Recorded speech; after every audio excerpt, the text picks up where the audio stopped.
Hello, my name is Dr. Paulo Federico, and I'm a professor here at the University of Calgary. I'm very pleased to speak today as part of the ENIGMA-U initiative on diagnostic approaches in epilepsy. So today's talk will be fairly basic and probably around 20 to 25 minutes. First, I'd like to show my disclosures, and I really don't have any relevant to today's presentation. I'll now start with the definition of epilepsy. The new definition of epilepsy is shown here. It is a disease of the brain defined by any of the three conditions listed below. Number one, at least two unprovoked or reflex seizures occurring 24 hours apart. So if someone has a seizure related to hypoglycemia or other metabolic derangements, that's not epilepsy. They have to be unprovoked and they have to occur more than 24 hours apart from one another.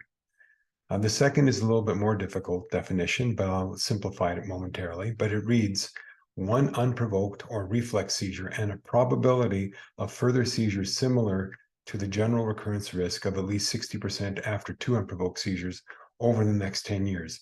What this really means is a person can be diagnosed with epilepsy if they have one unprovoked seizure and a diagnostically abnormal test, such as an abnormal EEG, CT, or MRI, which suggests that they may have a tendency towards seizures that presented itself for the first time.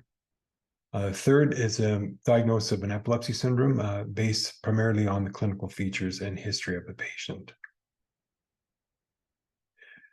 Now, when we try and diagnose epilepsy in our clinic, the patient comes to us with recurrent spells.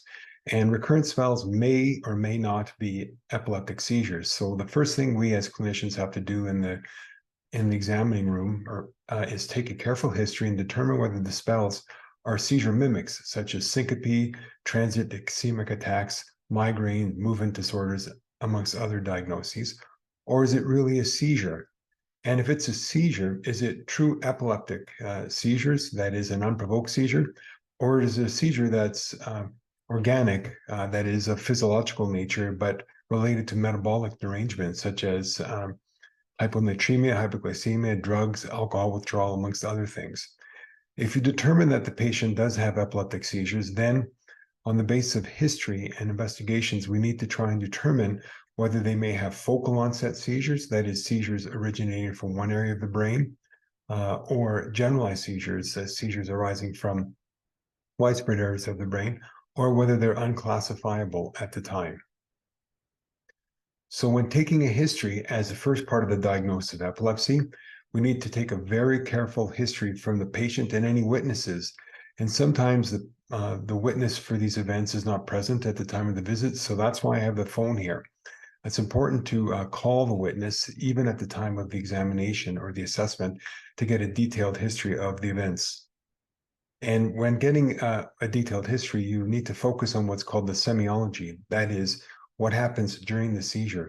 The patient may have several types of seizures, so you need to go through them one by one. You need to get information about what's called the prodrome, any sort of premonitory symptoms, the aura, the ictal manifestations, and any post-ictal manifestations. And you need to look for any lateralizing features either during the seizure or after the seizure, such as weakness on one side, which could suggest seizures originating from the contralateral cerebral hemisphere. Information about the duration, onset, and frequency, as well as triggers, is important, but it doesn't help diagnose where the seizures are coming from in the brain. But that's where this detailed description of semiology is important. And getting information about episodes of status epilepticus is also relevant because it may give you clues about ongoing severe epilepsy that may result in structural changes in the brain. Now, after you take a careful history, you need to perform some basic investigations. The first and very important investigation that needs to be performed is an EEG.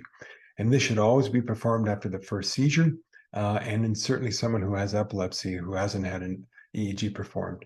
This will help support the diagnosis of epilepsy as well as monitor treatment effect. An EEG is a diagnostic test that was first performed in humans by Hans Berger in 1924. It is a tracing of voltage versus time recorded from scalp electrodes typically. A routine EEG recording is usually 20 minutes long, and a sleep-deprived recording is a little bit longer, 60 minutes, to help the diagnostic yield of capturing abnormal intracranial discharges in between seizures.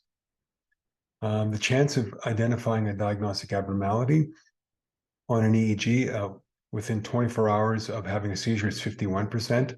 And if you wait more than 24 hours to get an EEG after a seizure, the diagnostic yield goes down to 34%. So in some centers, such as ours, we do have access to after-hours EEG. So if a patient comes into the hospital with an acute onset of a single seizure or multiple seizures, we try and get an EEG within 24 hours to increase the diagnostic yield. Here's what an EEG looks like, and the EEG electrodes on scalp. So electrodes are placed on the scalp in a very systematic way called the 10-20 system. And electrodes are put in the frontal polar region here, left and right, frontal, left and right, temporal, central, temporal, parietal, and occipital. And the EEG recording itself is essentially a recording of the difference in electrical potential between one electrode and another one. So the difference between this, the voltage at this electrode and this one will give the top trace here. And then the difference between this electrode and that one will give the second trace here, these two here, and then this one and this one here. And this is called the left temporal chain on the AP bipolar montage, otherwise known as a double banana, because these electrodes look like they're set up as two opposing bananas.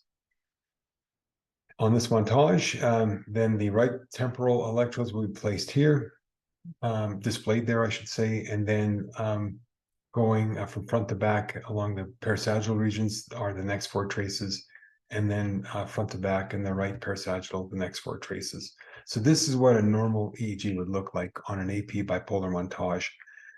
And the goal of obtaining an EEG is to determine whether the patient has epilepsy by recording the presence of what are called interictal discharges, which are brief abnormal electrical discharges that can be seen on EEG in between seizures. If it arises in one area of the brain, such as here, this is a focal discharge, and this would be consistent with a focal epilepsy. And if you see more widespread discharges, such as here, this would be more supportive of a generalized epilepsy. Now, imaging is very, very important. I'm not going to talk about the approach to the first seizure, but imaging must always be done in someone who presents with the first seizure, at the very least a cranial CT, and if you have the resources, an MRI. If someone has epilepsy or recurrent seizures, then a proper structural MRI must be performed, as it is a key imaging investigation, and it should be ordered using a seizure-specific protocol. And the International League Against Epilepsy Neuroimaging Task Force published an article, and I'm part of this, that recommends using what's called the HARNESS protocol. And HARNESS stands for Harmonized Neuroimaging of Epilepsy Structural Sequences. There are three key sequences as part of the HARNESS protocol. The first is a 3D MR acquisition of T1 weighted images with voxel sizes of 1 by 1 by 1 millimeter isotropic to get images such as this, which could be used to identify subtle structural abnormalities such as malformations of cortical development. Similarly, a 3D FLAIR fluid attenuated inversion recovery sequence should be obtained using a 1 by 1 by 1 millimeter isometric voxel again to look for subtle abnormalities.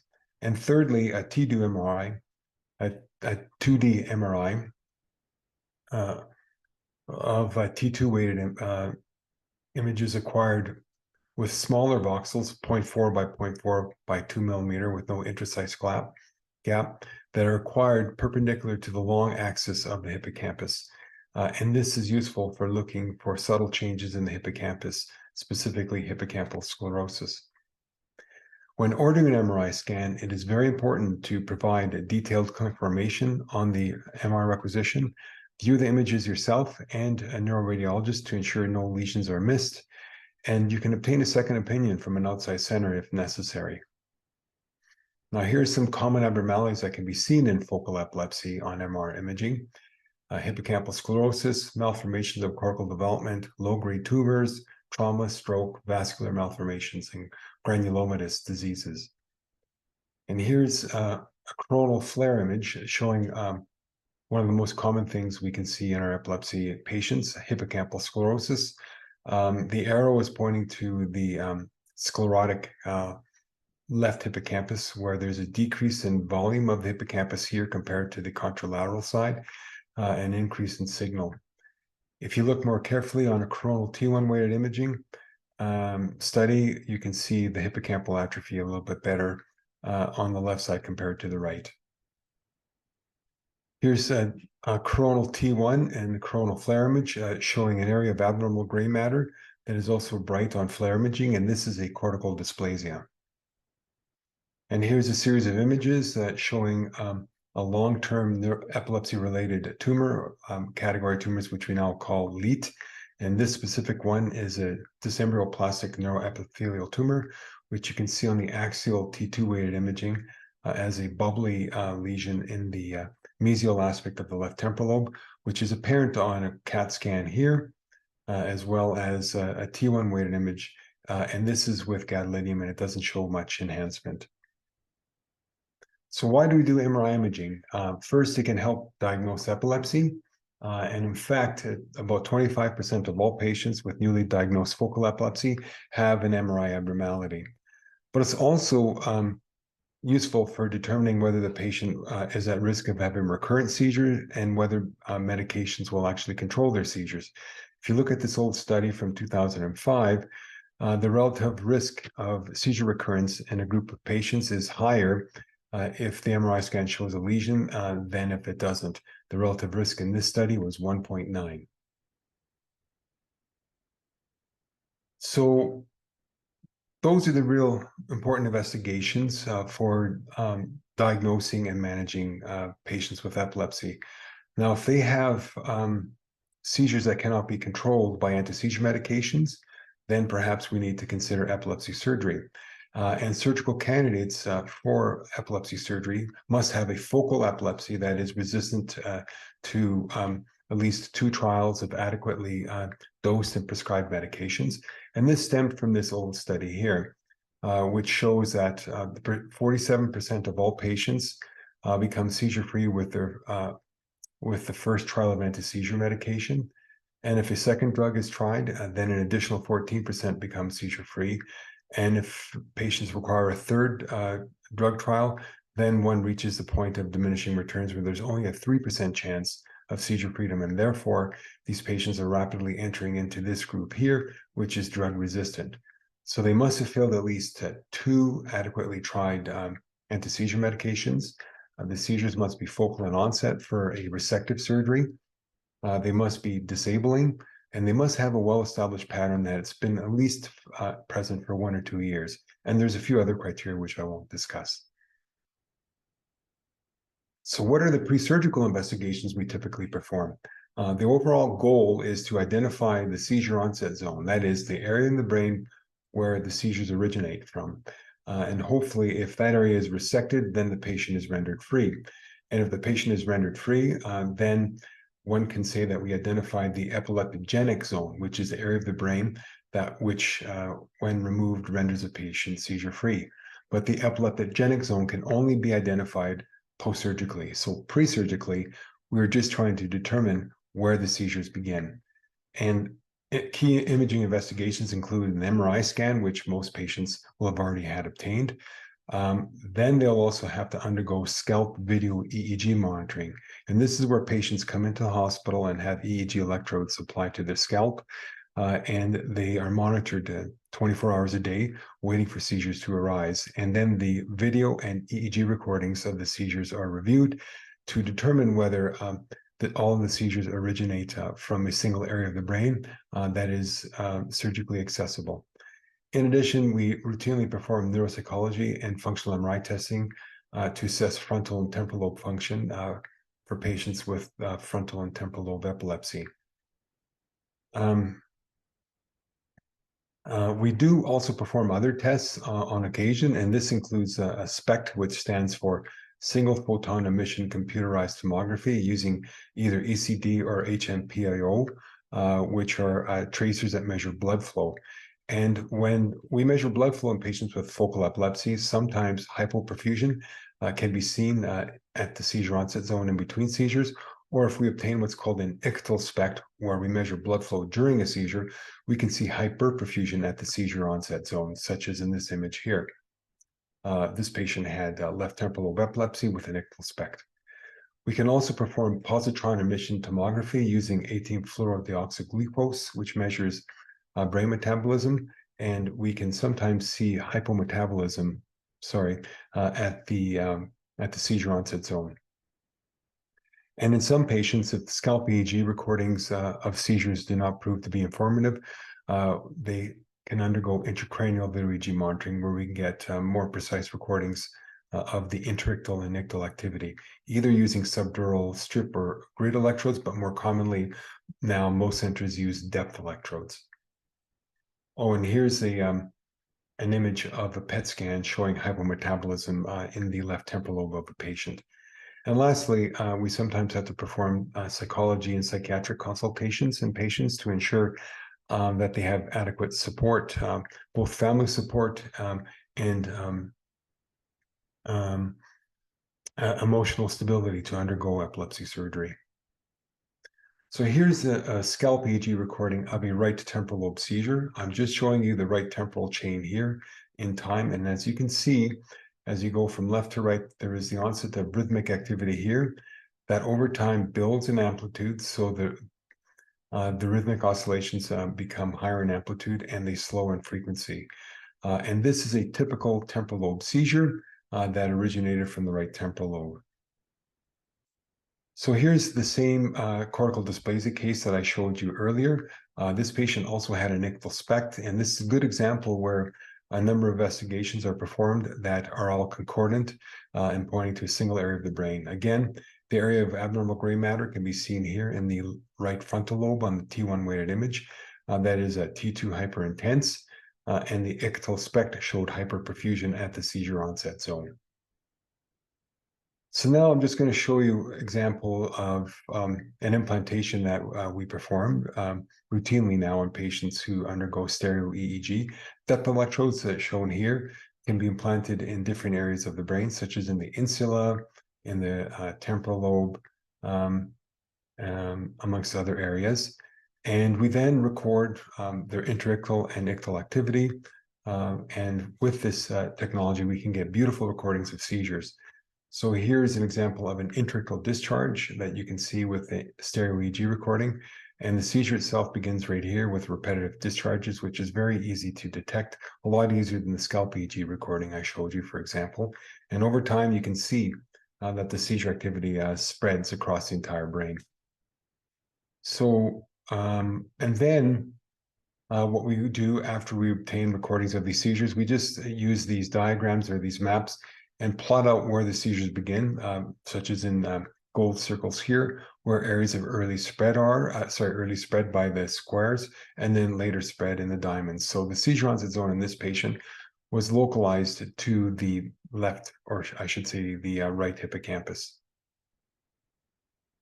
So in summary, quite simply, obtaining a careful history from a witness is crucial when eliciting a seizure history.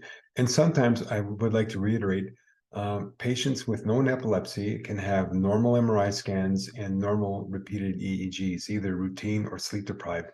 So all you have to go by is the history that you've obtained and perhaps the response to anti-seizure medications. And EEG is a very important investigation for all patients with epilepsy. The MRI scan is also very important, and it's critical to use a seizure-specific protocol. And the one seizure-specific protocol we would recommend is called the harness protocol. And I would urge you to read that manuscript that I cited in the talk earlier. And any patient who has failed 2 anti-seizure medications should be considered for epilepsy surgery. And pre-surgical investigations there begin with video EEG monitoring recordings of the seizures, as well as the cranial MRI and sometimes PET and SPECT. And some patients do require intracranial EEG monitoring. And with that, I thank you for your attention.